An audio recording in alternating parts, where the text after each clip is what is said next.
வசனம் 20 சொல்லுங்க.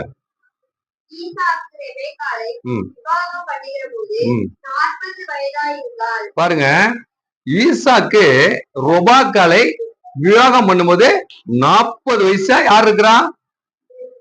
ஈசாக்கு 40 வயசா இருக்கிறார். அடுத்தது பதாமரன்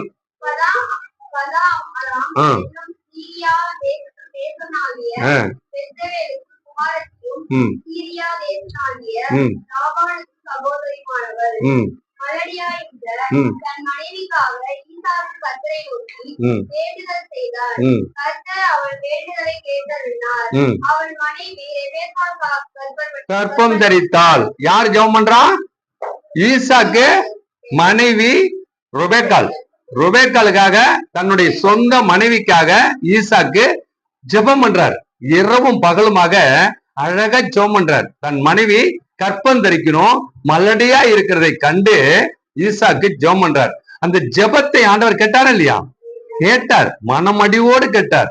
கேட்டு ரொபாக்கால் கற்பம் தரிக்கிறார். அப்ப ஆண்டவர் எவ்வளவு ஒரு வல்லமையுள்ள தேவன் பாருங்க, எவ்வளவு ஒரு தெய்வம், வல்லமையான தெய்வம். அடுத்தது படிங்க.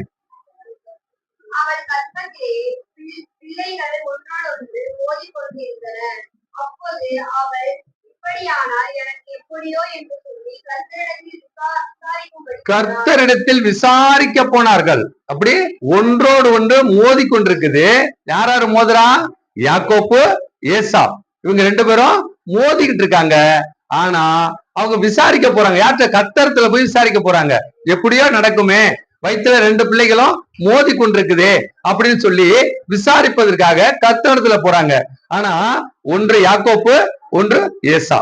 அப்ப அழகான தேவன் பேர் சொல்லி அழைத்து ரொபாக்களை கற்பம் தரிக்கிறார். ஒரு பரிவாதம் அல்ல, 2 பரிவாதமாக. ஈசாக்குக்கு பிறக்கப்பட்ட 2 குழந்தைகள். ஈசாக்கு எத்தனை குழந்தைகள்? 2 குழந்தைகள். ஆபிரகாமின் சந்ததியாகப்பட்ட ஈசாக்குக்கு பிறந்தது 2 குழந்தைகள், யாக்கோப்பு, ஏசா. இந்த 2 பிள்ளையும் தேசத்துல ஆபிரகாமுடைய சொத்தை அவங்க அபகரிக்கலான்னு போறாங்க. ஆனா யாரு போறா?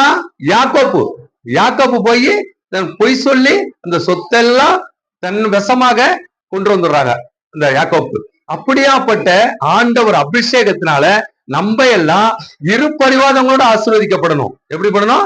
2 பரிவாதம். ஒரு பரிவாதம் இல்ல யாக்கோப்புக்கு, 2 பரிவாதம். 2 தானையான பரிவாதம். லாபான் வீட்டுல பொண்ணு எடுத்திருந்தாலும், ரொபேக்கால விவாகம் பண்ணியிருந்தாலும், அவருக்கு 2 பிள்ளைகள், சந்தோஷமான பிள்ளைகள், சந்தோஷமா இருந்து சொந்த தேசத்துக்கு திரும்பி வர்றாங்க. சொந்த தேசத்துக்கு திரும்பி வர்றாங்க. சந்தோஷமா இருந்தாங்க அவங்க. யாக்கோப்பு சந்தோஷமா இருந்தாங்க. யாக்கோப்பு மட்டும் சந்தோஷமா இருந்தாரு. அப்ப ஏசா தன்னுடைய சகோதரன், யாக்கோப்புக்கு சகோதரன் ஏசா. அப்ப ஏசாவுக்கு தன்னுடைய பாகத்தை ஆபிரகாமிட்ட இருந்து, தன்னுடைய தகப்பன்ட்ட இருந்து பெற்றுட்டு வந்துட்டோம்னு சொல்லி ஒரு ஆட்டு மந்தையே கொண்டுட்டு போறாரு. என்ன கொண்டு போறாரு? ஆட்டு மந்தையே கொண்டு போறாரு.